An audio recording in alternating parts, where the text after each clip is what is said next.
Tom, you ready? You got 5 minutes. May call to order this meeting of the Plain Township Board of Trustees for Tuesday, April 12th. If everybody will stand for the Pledge of Allegiance. I pledge allegiance to the flag of the United States of America and to the republic for which it stands, one nation, under God, indivisible, with liberty and justice for all.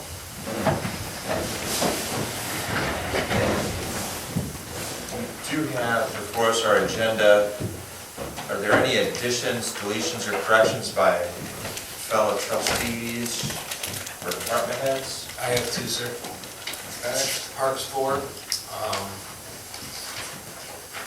Walking Club final day, announcement, What was it again? Walking Club, final day. announcement. Number 5, surveillance cameras update.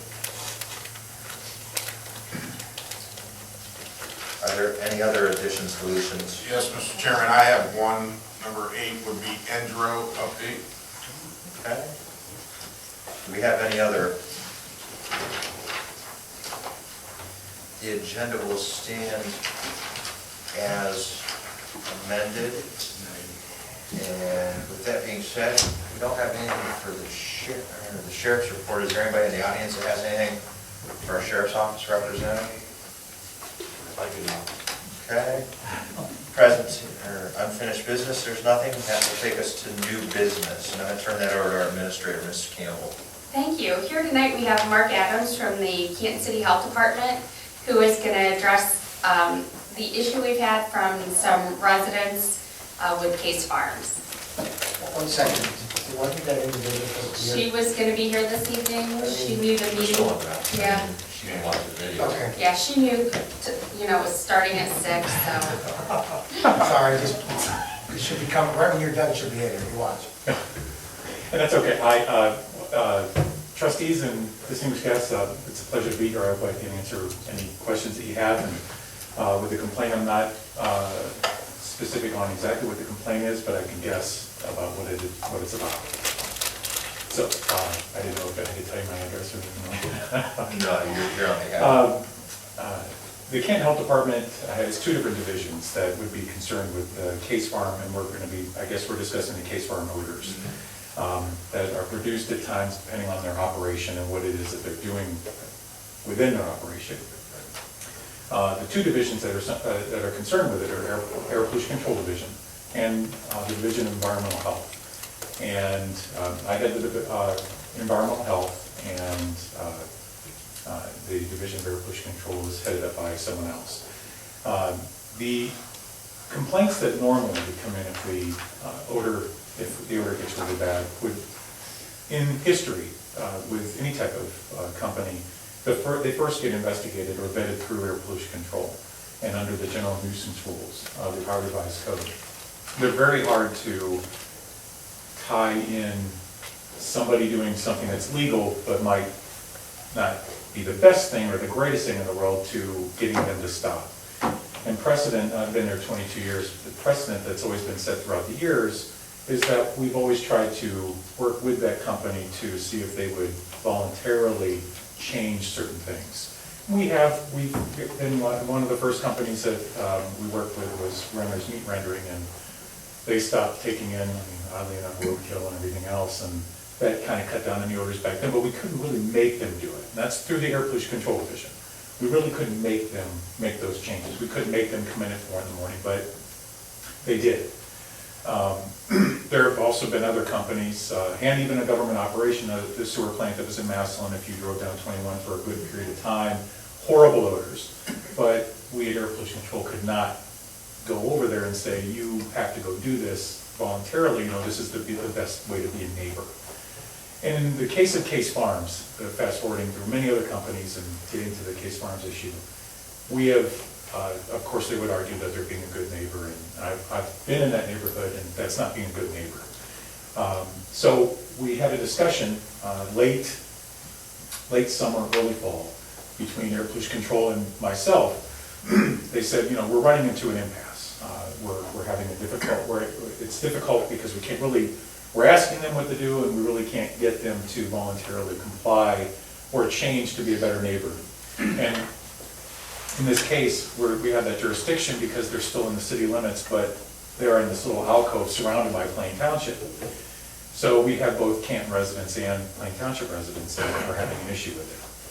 So when I started getting the complaints, I started talking with those complainants and saying, this is what I need you to do. If we're going to tie this to an environmental issue, I now need to tie a medical issue with what's happening. Now, when I can do that, now I've got something. So then I can tie into what a doctor says, a medical professional says, we have an issue here. Now I can force them, and now when you're not dealing with, I'm asking you to do something. Now I can force you to do it and then file a criminal charge if you choose not to do it. So then I identify that person that's not making that change, that's not being that good neighbor, that's violating those laws. And no matter what their attorney says, it doesn't matter, they're violating different sections of laws that we can force them to comply with. But I need to have the medical documentation behind that if we're going to make it an environmental health issue.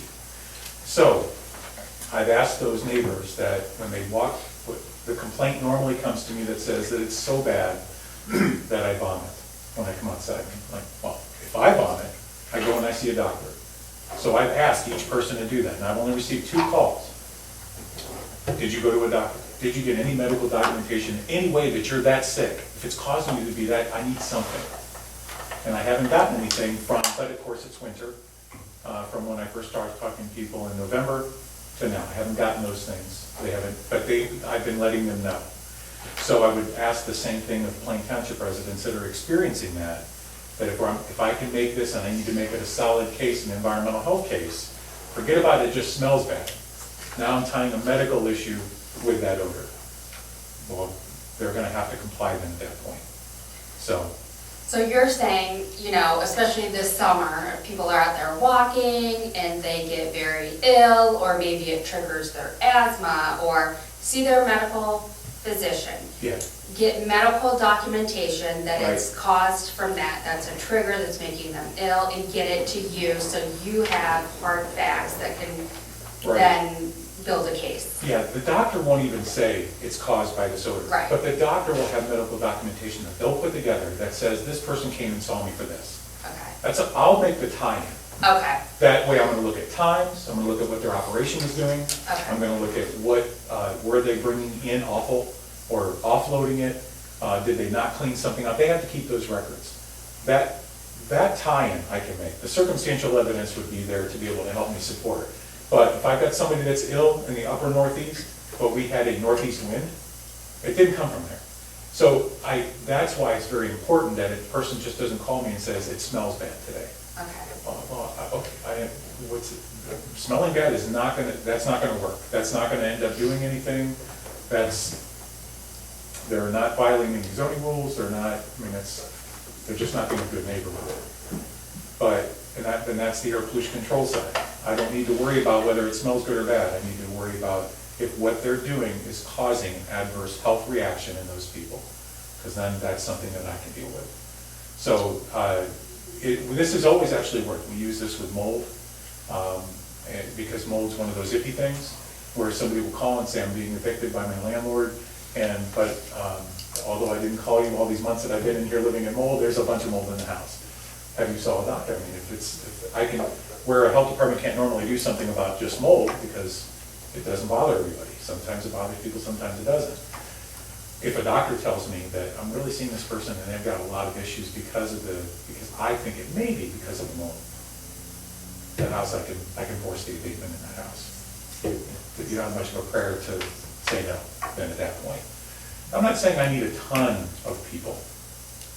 One person is just as important as 20 people that are getting killed.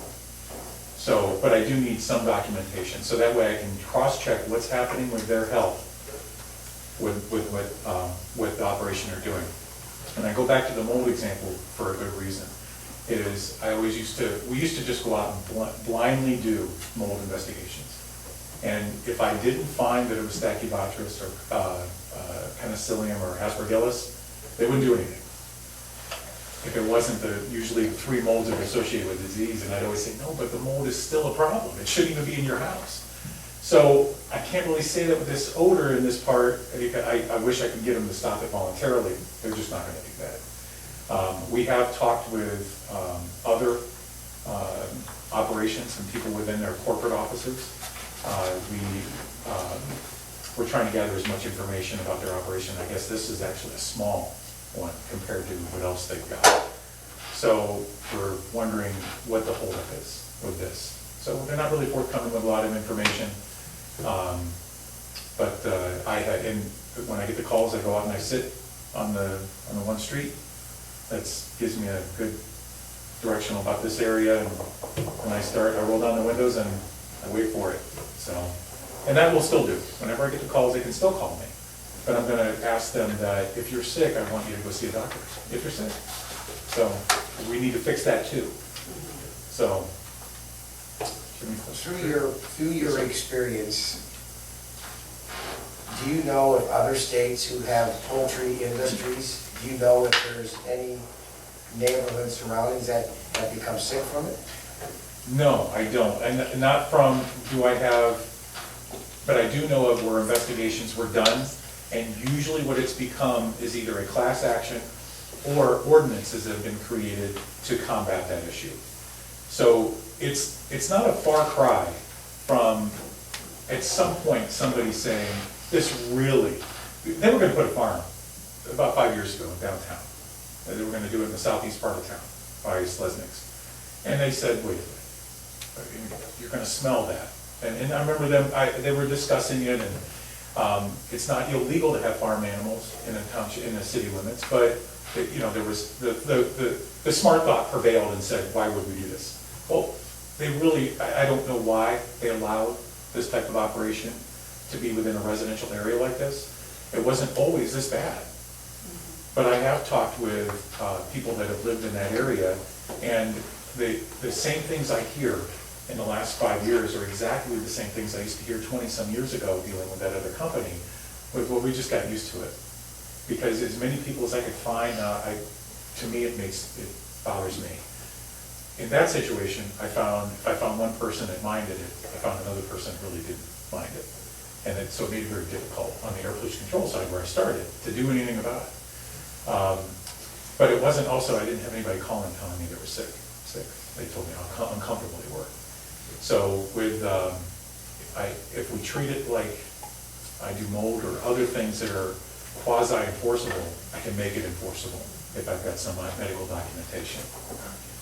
I'm not sure if it'll excite the asthma. I haven't seen anything. But what I do see the possibility of is that it can be so detrimental and so bothersome, and if a person starts heaving, that it can probably cause because whooping cough does that. I mean, you start getting all the air sucked out of you, that you then start to go into vomiting. So that I can see, and that is closely associated with what's going on. So maybe the odor doesn't directly do it, maybe it's an indirect. But with that medical documentation, I can further my investigation. So I'm telling the people of Plain Township the same thing I'm telling the Canton folks. I'd like them to be a better neighbor voluntarily. But if they're not, well, then we're going to make sure that there's nothing health related to it. And if there is, we'll find out what it is and force them to comply.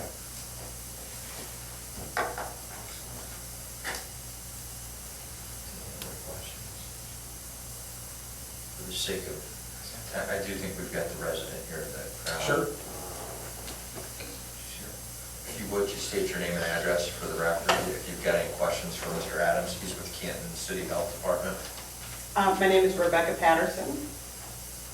My address is 2315 41st Street Northeast, Canton, Ohio. About a mile away from the source spot. Due northeast, right? Is it, or, correct? I'm the last one before Mark. Prevailing wind is southwest, so. Yeah. And I know on the 30th of last month, I took a day off work to do some outside painting because it was a beautiful day. It was very windy. And I had my house windows open and the smell was in my house. And I thought, now I've got to finally complain because that's just too much. And I've noticed it in years past. It's always worse in the summer months when it's hot. But this was March. I mean, I was stunned it was that horrible. And Oh, yeah. Yeah, it was, she's 100% correct, because I'm on that running trail all the time. Yeah. And when I go through that stretch, I can pretty much judge what's going on by the distance that I travel, that I could still smell it. And that day, that weekend, actually, I smelled it almost all the way up to Martindale Well, I Road. can believe that, if a good strong wind. And that never has happened before. And So it was whatever they worse. were doing that weekend, it must have been something different than what they would normally do to try to control that. Do you have, do you email and stuff? Okay, I can give you my email address, so that way you don't have to worry about calling me. Okay. My email goes directly to my phone. Okay. And that way you can just contact me, and you can give the same email to anybody. When I So go to- you don't have a problem with fielding No, they can these? direct contact me. Okay. Absolutely, I'm the only one working on it. Okay. I'm not having one of the field sanitarians do it because it's a corporation, so I'm doing it. Perfect. When it's the oddball ones that take a little bit more time, I want them trying to clean up the streets, so that when it's the oddball ones, the investigation takes a little bit more time than I usually do does. So that way I can try to compile, and then I'll have a direct relationship with whatever physician that people are talking with, and that way they're only talking with one person then. Perfect. But my email address is just M. Adams, so Adams. It's so unfortunate. But madams@cantonhelp.org, and that'll go directly to me, and goes right to my cell phone. So normally, I respond to just even let a person know right away that I got the email. Okay.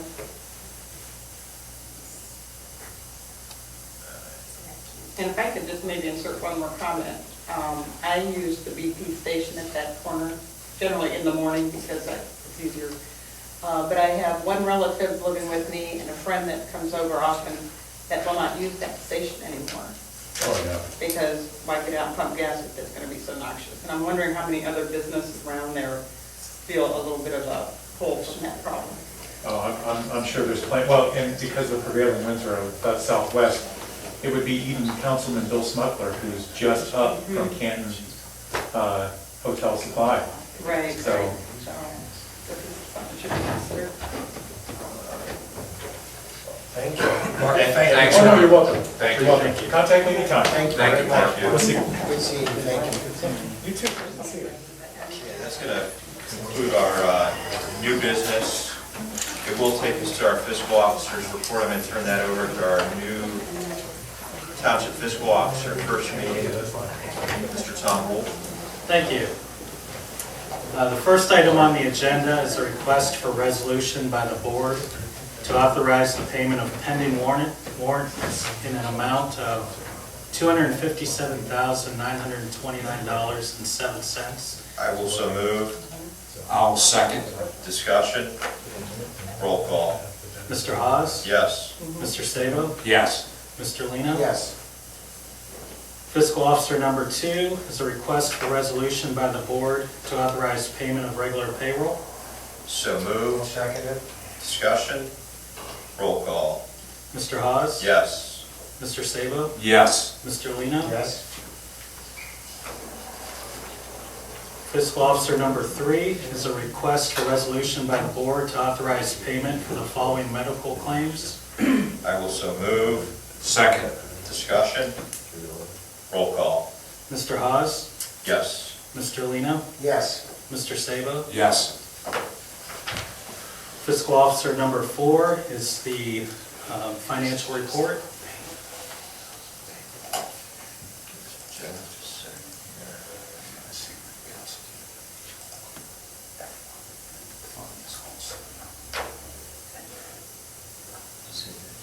Reserve accounts and all that.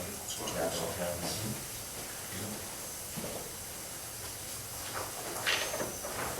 Say thank you to Yes. Lisa as well as your staff, Tom, and getting those capital accounts set up. Those are somewhat time intensive, so.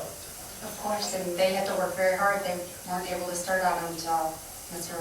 Wolf came in, so they got them up pretty quickly. They did a great job. Okay. Anybody have any other questions on the financial report, John or Al? Okay.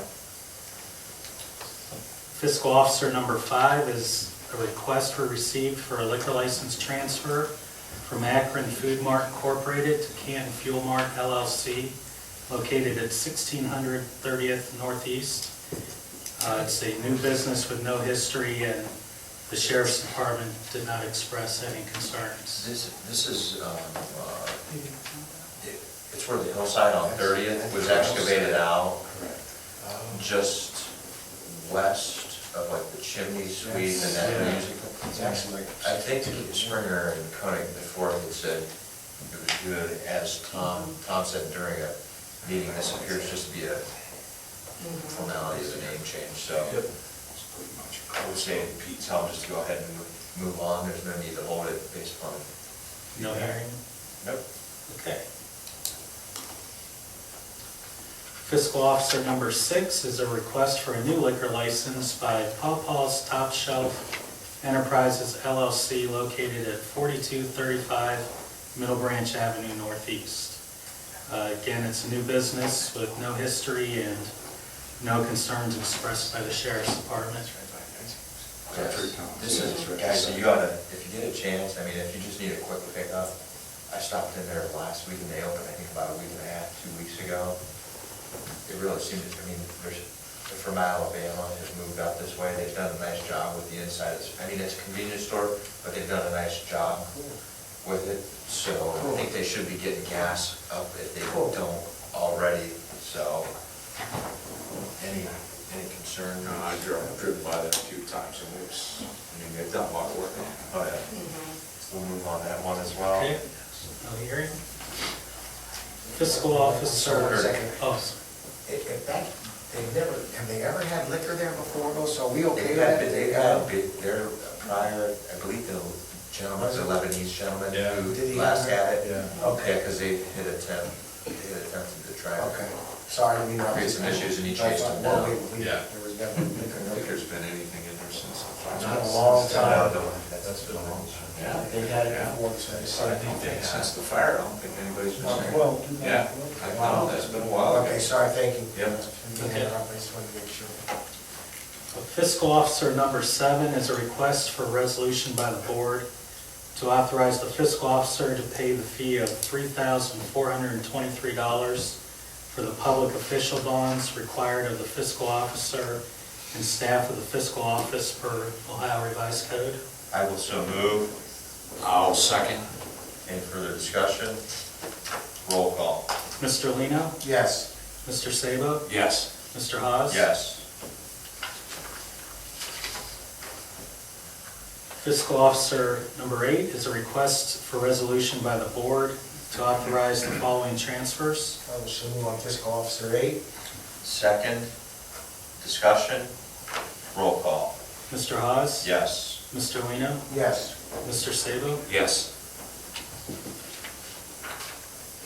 Fiscal Officer number 9 is a request for resolution by the board to authorize payment to the State of Ohio Bureau of Workers' Compensation in the amount of $34,833.60. I will so move. I'll second. Discussion. Lisa, we get some discounts off of our rate. This is actually a discounted premium based Yeah, on we some get of our some pretty collective serious efforts. discounts, and we'll actually get an even greater discount this year because we started the transitional work program this year, and we actually have had unfortunately, some injuries, but we've returned them to work and we're in the program this year, so we get every discount we're able to get now through BWC. Good job on that. Any further discussion? Roll call. Mr. Sabo? Yes. Mr. Lino? Yes. Mr. Hawes? Yes.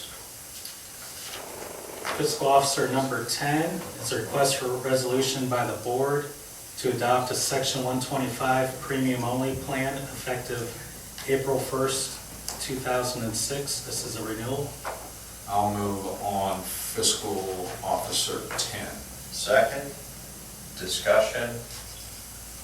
Essentially, as a point of clarification, the Section 125 plan essentially allows the benefits to be taken out pre-tax. Correct. Pre-tax is what this means instead of post-tax. Right. All right, thank you. No further discussion, roll call? Mr. Sabo? Yes. Mr. Lino? Yes. Mr. Hawes? Yes. And that concludes the fiscal officer report for this evening. Thank you, Mr. Wolf. That will take us to our administrator, Mrs. Campbell. I just want to explain, I was smiling so bigly largely because Mr. Wolf came to our meeting and I was going to try to explain that to him. But being a CPA, he understood it a little better than I did. So that's why I laughed, because I tried to take him to school on that, and he actually knew much more than I did about it, and the whole staff got a kick out of it. So I just want to remind everybody about our Friday, April 15th event at the Central Fire Station, our Crime Victims Outreach and Resource Fair, that we have over 14 providers that have committed along with local clergy. It is National Crime Victims National Crime Victims Rights Week this week. And today, tomorrow, and the next day, we're actually in the middle school and the high school with some of these providers, reaching out to the kids in the high school. The providers are really happy because most of the time they have to fight for time to get into the school and work together as a group, talking in the schools, which is very nice. Some of the topics that Chad Smith is going to be there too, so it is, great to bring kids because they can learn about safe cell phone usage, safe gaming strategies, and then of course for adults and older folks, 1 in 3 of your neighbors, friends, family are affected by domestic violence. So there's going to be many providers there. At 7 o'clock, the sheriff's going to introduce somebody from the Attorney General's office to speak. So from 5:30 to 7, it's going to be like an open house style event. Then there'll be a remembrance walk around next door at Veterans Park, followed by a community candlelight vigil. And that's all for the administrator's report. Residents may potentially get to see the 3 fittest trustees during the run in the county, I'm sure.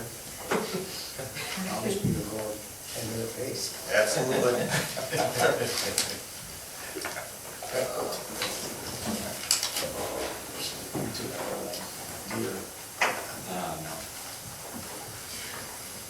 Okay,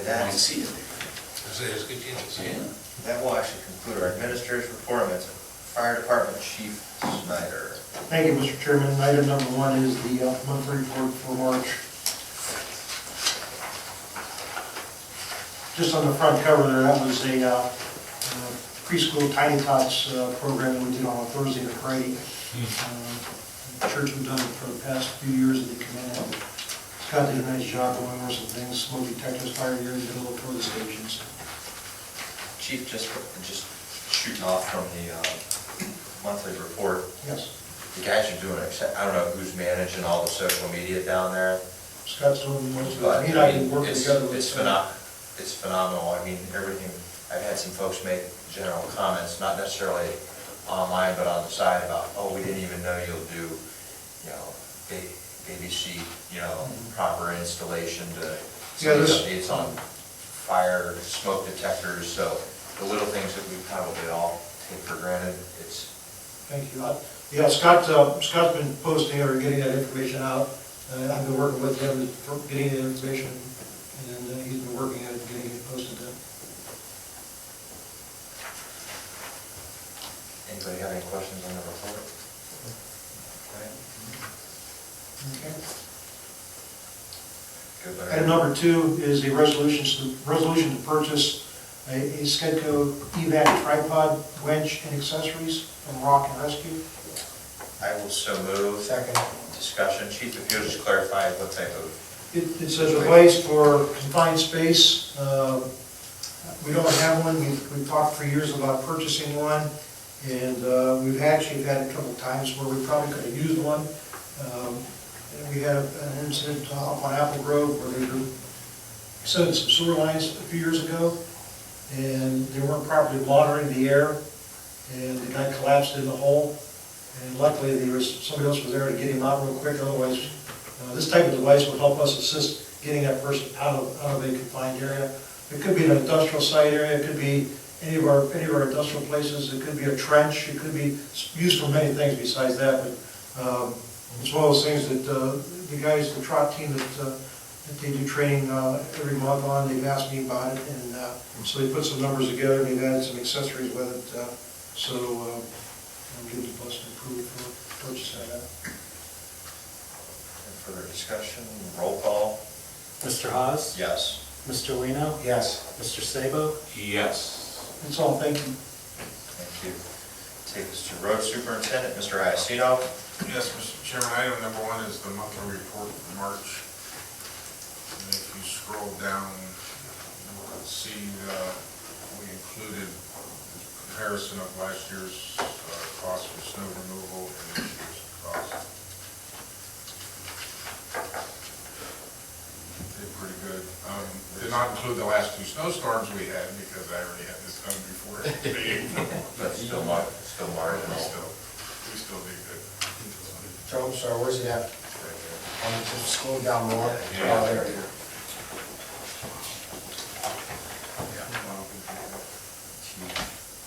Mother Nature was kind to us this year. Geez. That'll go asphalt, not. $250,000. Yeah. Cost avoidance. Um,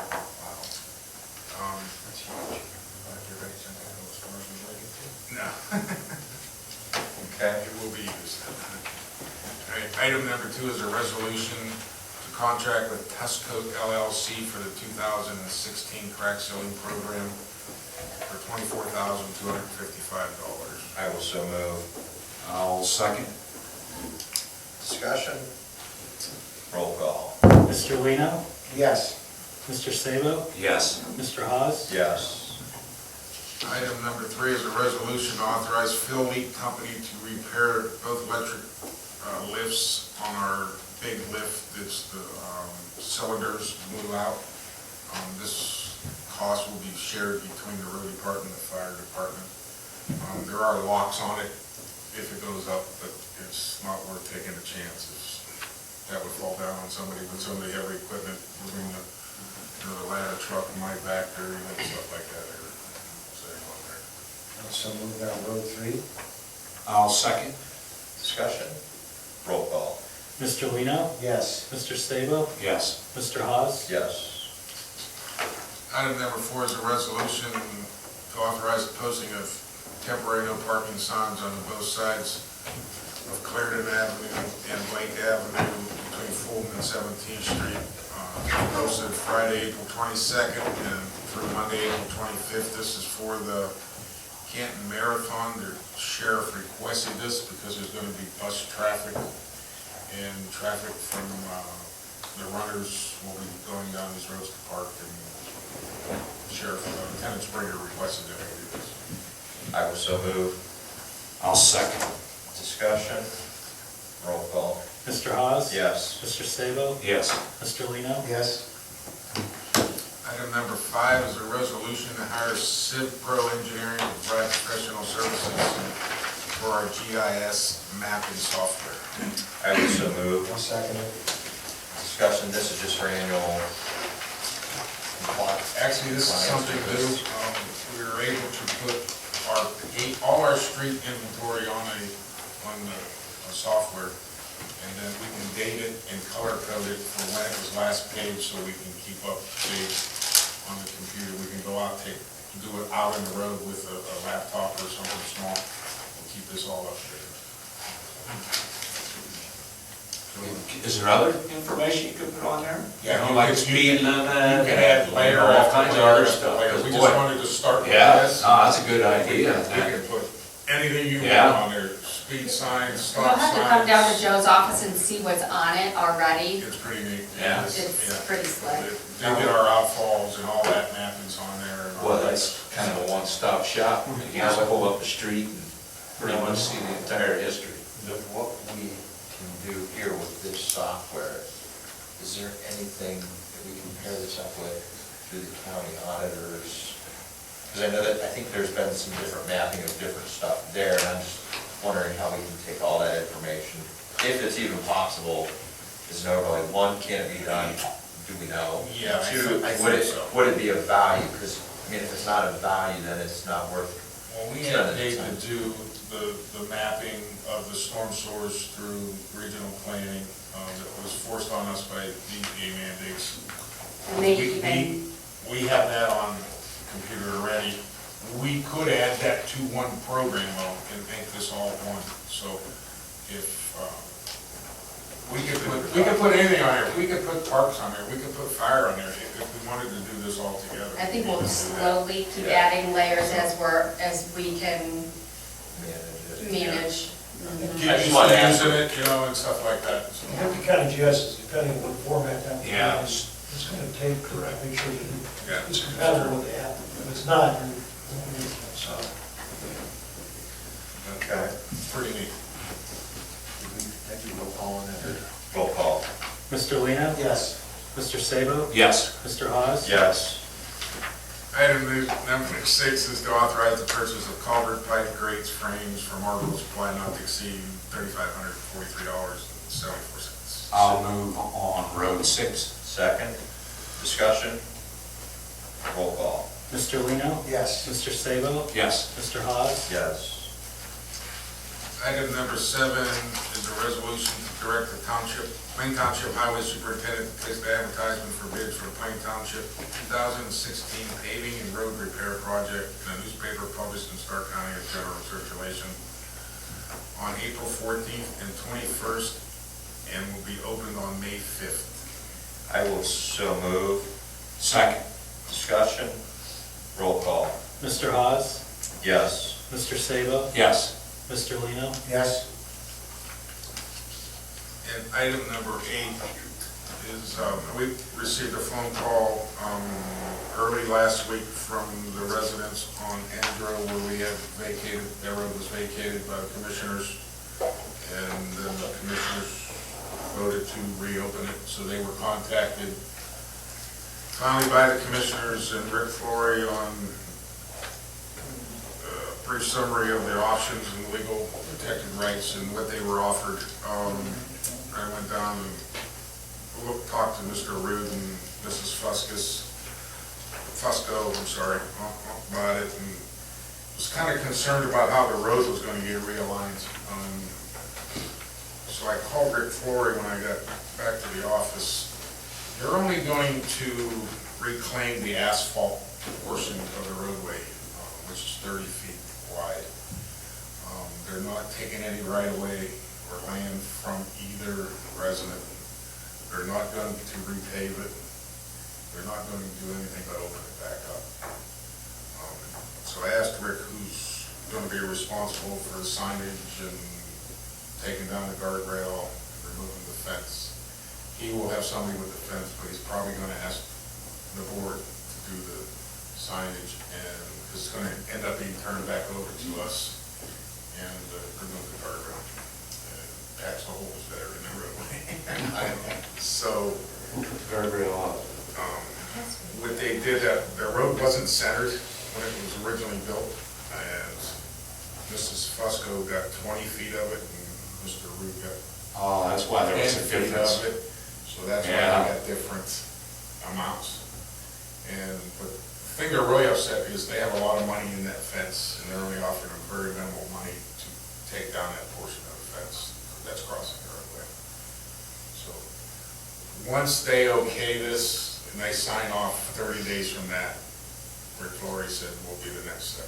So what if we don't agree to pay for this? I mean, this was not a decision. The board was asked to provide a documentation trail as to why, to which obviously fire, road, the sheriff's office all took a look at it, provided separate assessments, and the Board of Commissioners provided the determination to vacate it. Not the Board of Trustees, because we don't have that authority. I mean, a bad decision on their end, if that's how it's being viewed as, should not constitute an incurred cost on our end. If they want it rectified, I believe the entire cost should be incurred on their behalf. I mean, Eric, from a legal perspective, what? I can tell you the same thing that I've said throughout this process, which is I have no idea how legally they're undoing this. I don't understand it, I don't know what code they're going under, I don't know what section they think they're using. So I question the validity of it from a legal perspective as to how they did it. And then I guess to follow up on your point, assuming that this is going to be how it is, I don't disagree with you as to, I'm not sure why we should bear any of the costs. That doesn't make sense to me. I'm not sure how they are appropriating that cost. Us, hey, we've made a decision, and based on our decision, you're going to have to spend money. Because to me, I mean, that even being transferred back over to the township, I mean, when Joe gets a new development, we go out, we have to Right. inspect the roads to ensure they meet our standards before we will accept them. To me, I don't care if it's the county or if it's a developer, same situation. If we're being asked to acquire a road, it's gotta meet those standards. If it doesn't, it has to be brought in compliance before we do that. And Joe, what happens now if something needs done in the right of way? There's not gonna be any, That's- the only part they're buying or paying for the right of way is gonna be the roadway. That's gonna be their property outside. So off-road, it's private property from the minute the grass hits. Yes.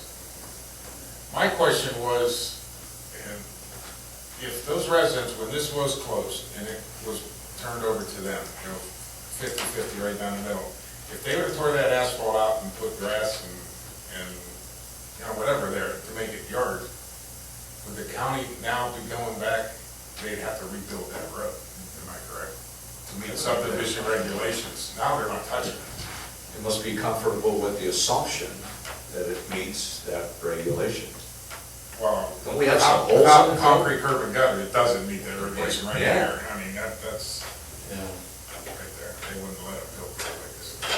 The guardrail, getting back to the guardrail, that's 33rd Street behind that, correct? 34th, 34th. yes. And the existing guardrail, when we put the posts in, did we put those in Canton's right away?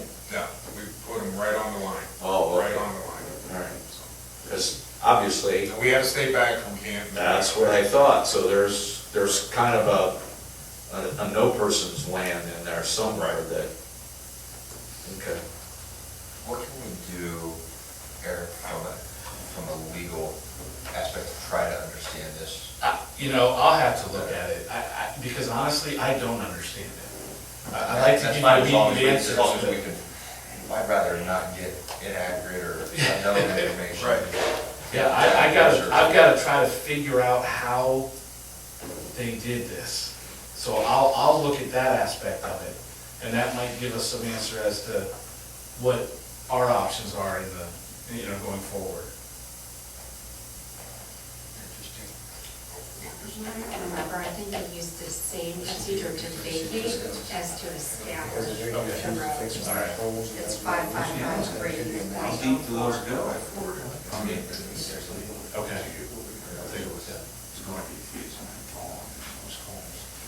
This would be a good one for you, Eric, because Yeah, it's gonna be interesting. And I understand what they're saying about establishing road, but in my mind, that's the origination portion of it. That's establishing, who's talking about subdivision regulations, and here it is, and I understand that. But they vacated it in one proceeding, and then when it came back around, I would argue they didn't establish it, they undid the vacation, which I don't believe I've seen how you can do that, if that makes sense. And they used the I know I'm not same saying it very well, but it's kind of confusing, because as far as Well, the, the question, it goes this way usually. the This residents is had going this was, way. they were given 50-50, Right, but they're not getting back 50-50. That's One's interesting, getting- too. One's getting 20 feet, one's getting 10 feet. Right. So they had to not go to answer the question. Until I realized Because the again, line- because they the took road out was that right of way. offline originally when it was built. It was moved west or east. So the guy, there was only 10 feet from the center line to the property on the west side. So- how deep will these holes be when this is all said? Well, they're 4 feet deep. So these are the holes that we have to these holes have to be repatched and refilled. Oh, yeah, they're in the front of the post, we had to, we augered them in, so we had to get them down in Those are the ones that go right there. across where the road will be reopened. Those will be the Yeah. holes. So if they're refusing to do it, and they want us to do it, what Not that they even said they refused it, they said they were gonna come to us to remove it. to remove? They're done negotiating with the two residents. Depending on. On a decision that we did not make, but came upon them.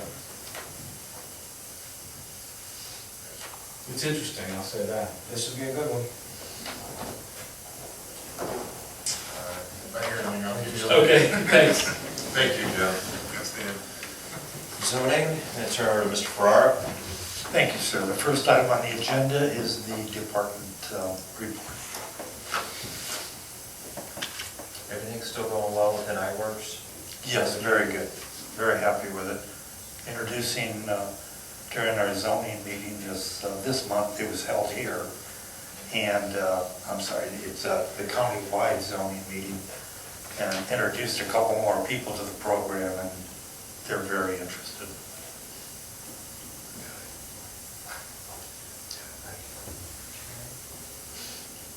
Questions by item? As far as over in Saratoga Hills, I think everything's pretty well sold over there. Have we seen anything about, or heard anything from the developer about the upper level? It would essentially be the extension of Forest View to where it ends, to where it would essentially run over then into Poplar. I don't believe we've received anything on it. Okay. I've been getting some questions from neighbors, and a lot been asking, since Cloverhurst is pretty well filled out and built out. All right. The next item on the agenda is a resolution for nuisance abatements on items A and B. I will so move. I'll second. Discussion. Roll call. Mr. Hawes? Yes. Mr. Sabo? Yes. Mr. Lino? Yes. Item number 3, the original info, it's just information, and the original info is not appropriate any longer, but I will say that based on the current inquiries we are getting from the public, it appears that the BZA and Zoning Commission will have a busy year. Some of it looks to be regarding positive opportunities for the township. Depending upon how Yes. viewed, but nothing else under zoning. No, that's all. We'll go to our Parks Department, Mr. Steinberg. Thank you. Excuse me. Item number 1 is the Parks Monthly Report.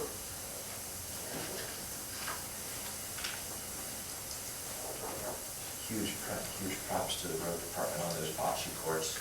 Absolutely. I think the ground could get picked up and lifted away, those bocce courts, and it'd still be anchored to the core of this earth. They really do look nice. Well done. Yeah, you did a nice job. They also helped with that playground rule, as you'll note, just a couple lines down as well, that was instrumental in us being able to get to it. Also concreted in several feet to the ground when we had to remove that big playground equipment. This was a picture of those turf mats. Those are the growth blankets in the dog park. We seeded, actually, excuse me, let's start over. We aerified, we seeded, we sanded to hold some of it in. We fertilized, and then we threw over the growth blankets in the bad spots. Some of this here that you're seeing just outside the growth blankets is just simply dormant grass still.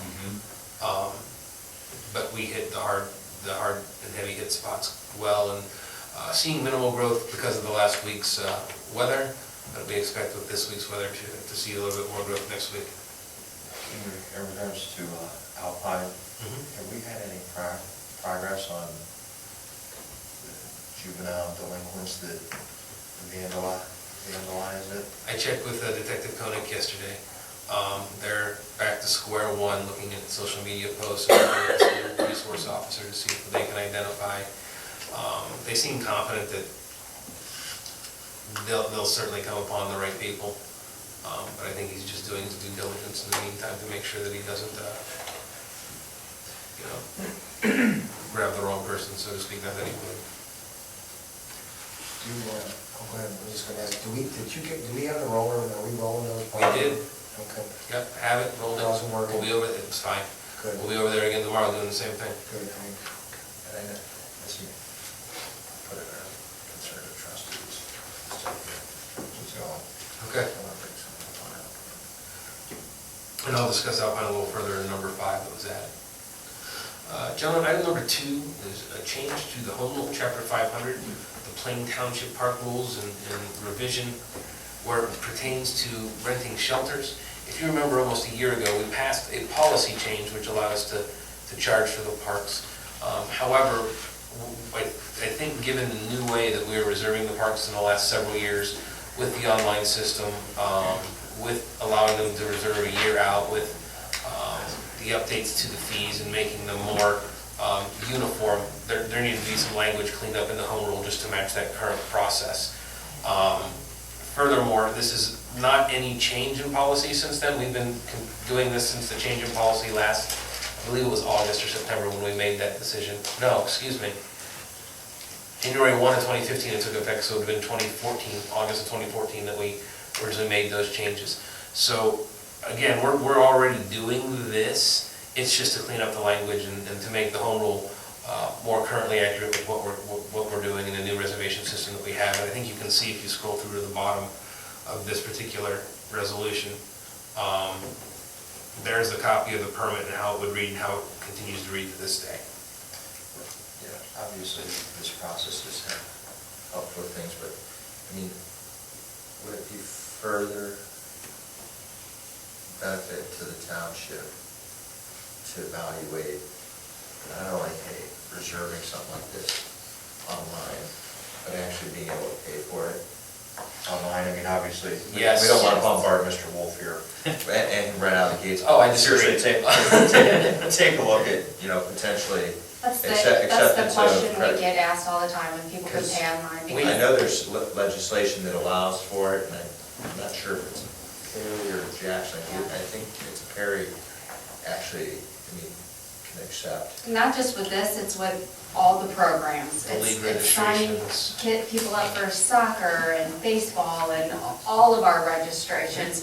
It'd be permits for Joe, it's everything. Because the more we can do online, the leaner we make our processes. Because to me, this does a couple things. Outside of the convenience factor, Tom being from an audit aspect, I mean, the less money we've actually got. The less that we're handling, being handling touched, cash. there's less liability. You know, and hey, if it's a small 2% fee for that convenience, I'm sure somebody's probably gonna be willing to pay that versus going, okay, I work from 7 to 5 o'clock. Township Hall opens at 7:30 or 8, they're here till 4:30. My boss is a Grinch, I can't get away to, you know, this is just one more way to further enhance the convenience. So I think something for some future discussion. Absolutely, and to further that, I think when you looked at our SMART rules a couple meetings ago in the work session, part of the Kaizen event is to figure out how to best go about doing that, making said transition, implementing some digital software that would allow us to do such. The number one complaint we get, regardless of what the issue is you got mom or dad who has been at work all day, got the kid home, kid forgot the form we sent through the schools to register. They call us at midnight, panic, leave a voicemail, we try to get back to them. It also delays our ability to put these kids in the proper leagues with the proper teams, et cetera, et cetera, et cetera. And we often find that we can't read the writing, so we've got to make calls back, which makes it a really laborious effort and really slows down the process with the amount of man hours that are needed just to complete it. So I would love to continue to look at that. We are applying. I'm in the middle of filling out the grant as we speak, application for the Kaizen event through the state of Ohio. Moreover, though, this is just about the parks reservations, the resolution. I'll make a motion for parks number 2. I'll second. Discussion. Roll call. Mr. Lino? Yes. Mr. Sabo? Yes. Mr. Hawes? Yes.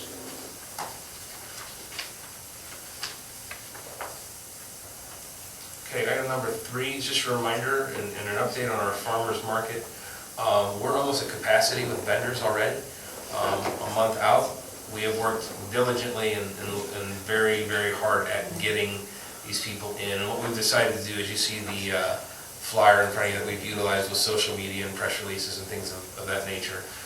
We decided to go fun with it, use of puns, stand out a little bit from some of the other ones. What we've gotten feedback-wise from the vendors is that it really caught their eye because it was different. I know Lisa and I worked on this as a joint venture, and we're pretty proud of where we're at. I think that there are bigger things to come. For example, I can give an update today that Earth Fair, the new store going in at Whipple Avenue Plaza, has agreed to come in and do cooking demonstrations at one of the farmers markets, and we'll be present promoting at another one, which is a great business, a new Plain Township business to be at the Plain Township Farmers Market that fits hand in glove. So those, along with some other fairly large farms and vendors, are certainly going to be there, and we look forward to it. Again, it begins on May 2nd. It's every Monday, May 2nd through June 13th initially, from 4 to 7, with the exception of Memorial Day, which will hold from 8 to 11.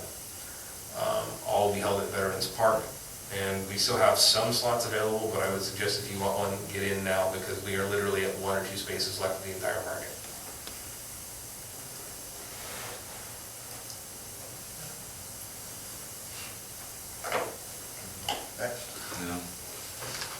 Okay, April 15th, this Friday, we are going to make our last day for the indoor walking club. Several reasons. One, the weather has broken outside of the hiccup last weekend. 2, we just can't afford the manpower to monitor it right now with all we have to do outside. And 3, simply put, we typically close it as soon as we get outside, so we're right on course with that. And we'll look at dates for reopening once we get settled indoors for the winter. I will note that we have 3 parks that have tracks and space for people to walk, and they're well maintained and kept, so there's obviously a place for everybody to go.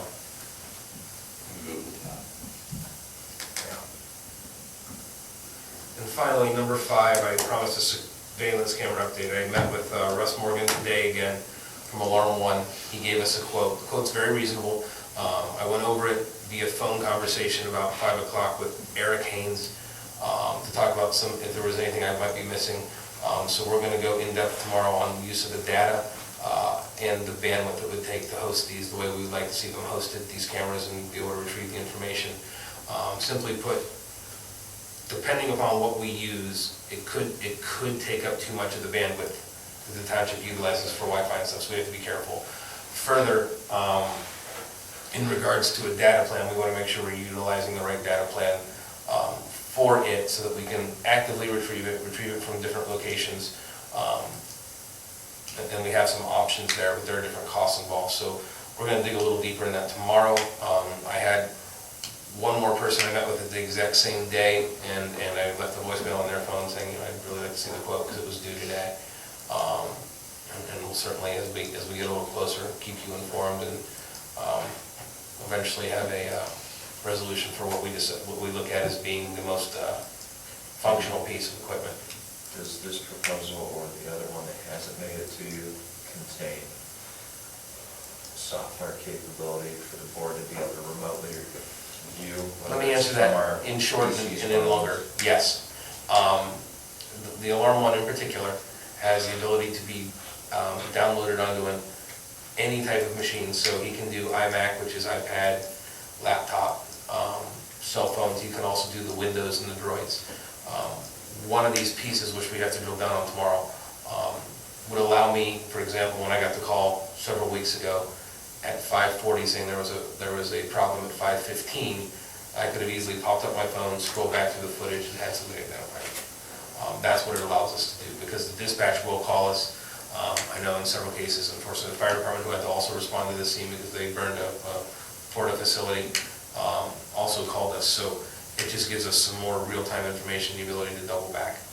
But you can actually pull it up from anywhere, log into the app, and you'll get the camera view. And there's not a limit on how many they'll put it on? No. Say the app should be, that's all Yeah. free software. It is, and it's downloadable through the different app stores. They said they would give us information.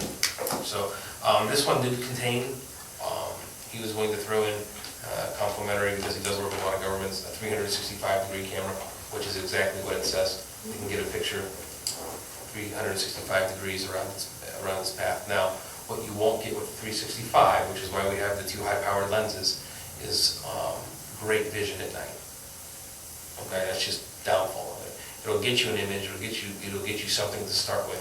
And then those other high-powered lenses on the target areas would be capable of zooming in on that. Have they provided cost?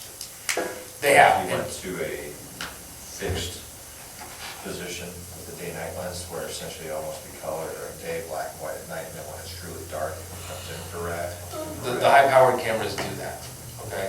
They show up very well, they show up very high definition, nothing's ever perfect. Those would be the two we would purchase in addition to the 365. The 365, we're not purchasing, it would come with the package. Okay. But it would allow us to at least monitor a time with which that camera was triggered with motion, so that we could zoom in and back up the high lenses. What's the estimate?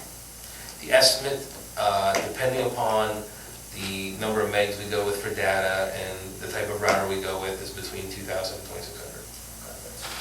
That's real reasonable.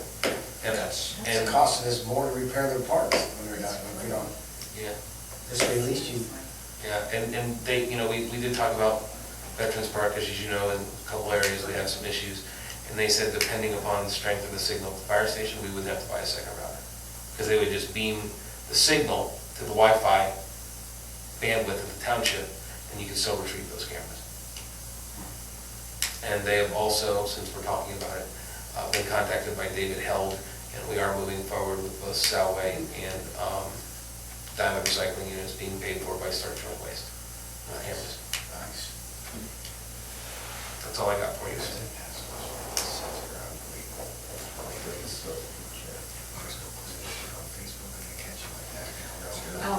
And when you talk to David Held, we need to talk to him about doing our yard waste. Our yard waste as well? Yeah, Okay, happily. because we have problems with dumping at our yard waste. He's already got the two sites, so I'll just So have if he's doing I'll ask him to Solway, have the we definitely need ours. Yard waste. He's done others. Yeah, he's done I others. don't think that's an issue. I'll Okay. happily reach out to him tomorrow morning. Yeah. Okay. Thank you, Rob. Nothing, anything else? Do we own, just to follow up, do we own any electric posts within the yard waste? We're gonna have to erect one. I don't think there's any back I there. don't think there's anything back there. No, I think we're gonna have to erect. Excuse me, you can't use the one out front because you couldn't see anything through the building. It's gotta be positioned out back for it. Okay, that tells me we need to pull it. Okay. Your picture. We'll make it work. Joe said he'll make it work. I'll trust in that. Okay, that concludes parks, nothing for our law director, nothing in our communications. It does bring us to the portion of the meeting, public speaks. Is there anybody in the audience that wishes to address the board? If so, just state your name and your address for the fiscal officer. I have something briefly that I just have to mention. I meant to mention it last meeting, but I'll mention it this meeting. As you know, I live over on Singleford and Carlton, so that my backyard backs up to where they are developing now. They've begun that process pretty steadily. 3 of our department heads, just specifically I want to mention, that have been wonderful. One is Tom, who dealt with the people who have rock crushers back there, they have dust they create, they have noise they create, all the problems that you hear about. And we haven't had a single person here from my neighborhood to talk about those things because he's handled it really, really well. Then the other thing is, they were working the other day and they busted open a high-pressure gas line. And I gotta tell you, I've never heard that before. It sounds like a train. It sounds like a locomotive, and it's scary. It happens to be in my front yard. So, because I knew where to find him, I texted Joe, and I said, what do I do? And I didn't have to do anything else. It was handled. He in fact found out that the contractors hadn't really called anybody, so he's the one that talked to the utilities company to get it shut off. He's the one that made the call to the fire department.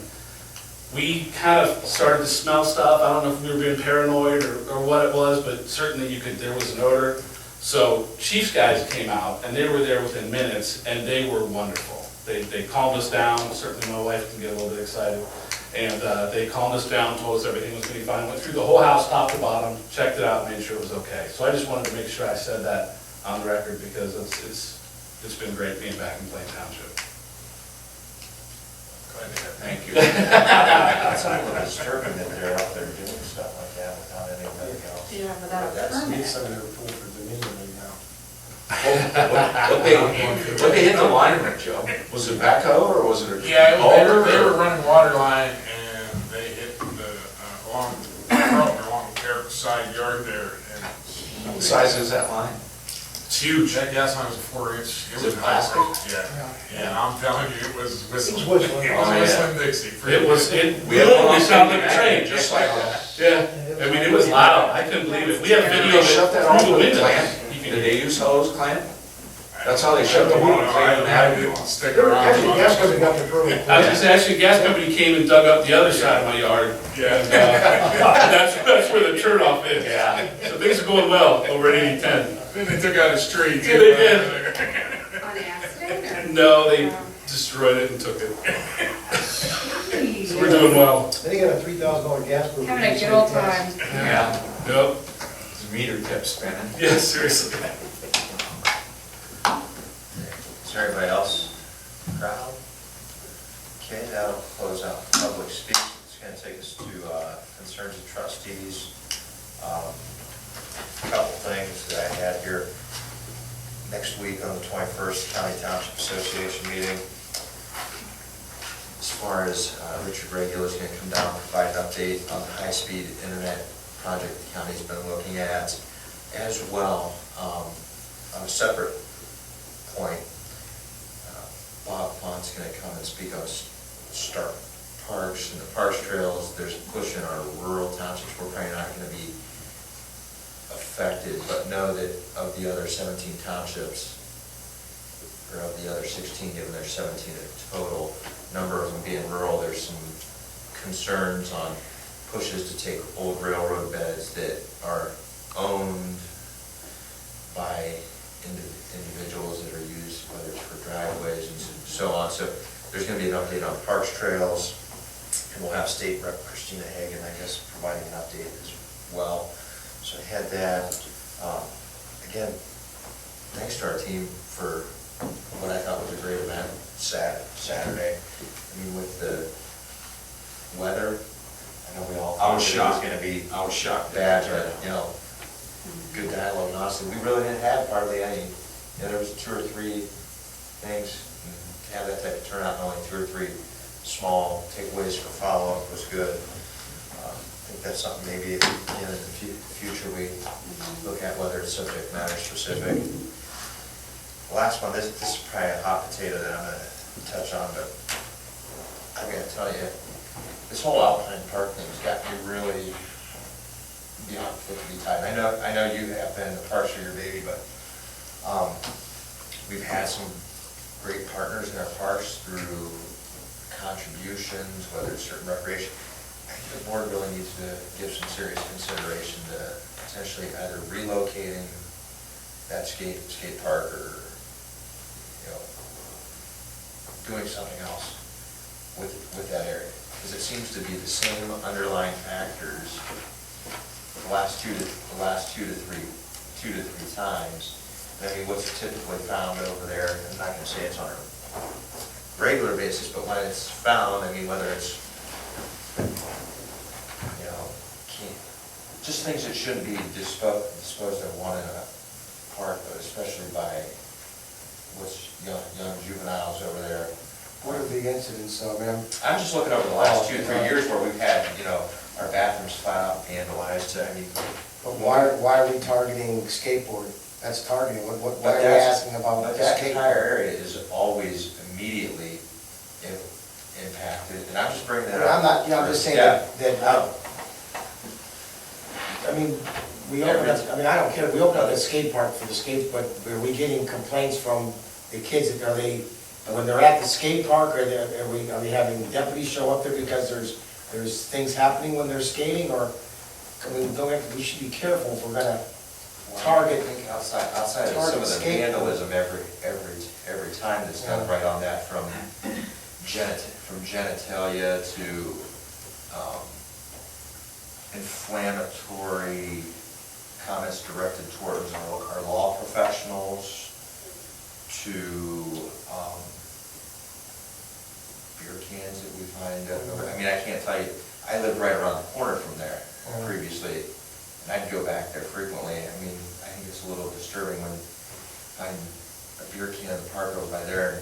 I don't know, last time I saw adults, trying to do ollies on, half bikes and stuff like that to, The only thing is, the reason for the skate park, before we had a skate park, they were ruining our benches at the basketball hoops, they were skateboarding on that, they were on our tennis courts, they were still in there with those skateboards, they were using, destroying our benches on our, on our tennis courts, so that's why we came up with that solution. Let's give them their own spot to get them off the remaining of the park. That's the only reason why we tried to work with them. Originally, we were gonna have it over here at Veterans Park, and we ended up finding a solution to put it in that corner. But I think this is something we need to, I'm not asking, but I think we need to give some more serious consideration on how we handle this, because all that stuff has got worse in the severity of it, even after that's been put in.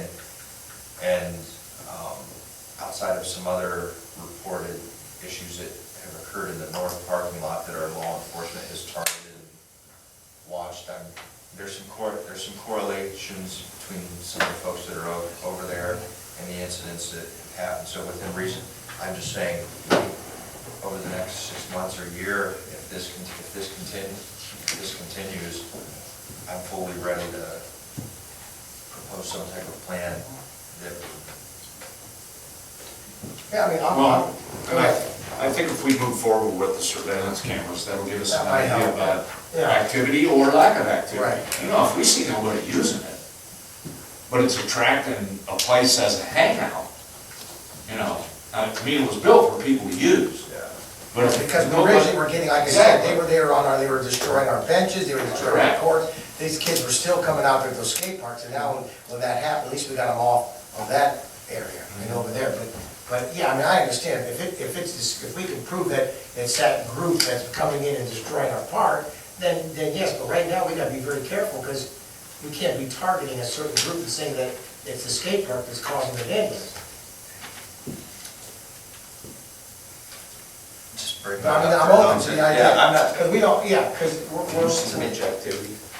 Depends on the time of day. Okay.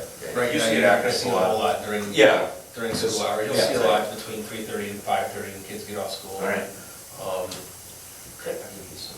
Yeah. They're, I just want to, it's Yeah, I a know, public but discussion, even if it's the a skate public park- discussion point, Oh, yeah. not for the sake of. Oh, right, but even if the skate park wasn't there, you're gonna still have that type of kids that are gonna come in somewhere to look to vandalize.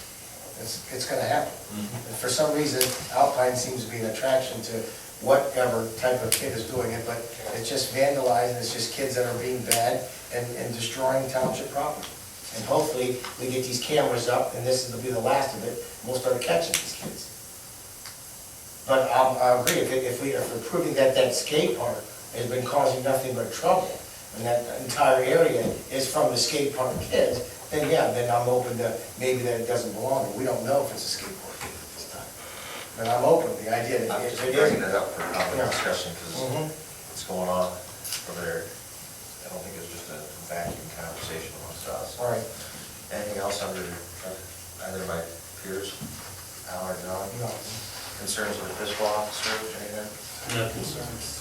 That'll take us to the approval of the minutes for March 22nd, 2016, for which I will so move.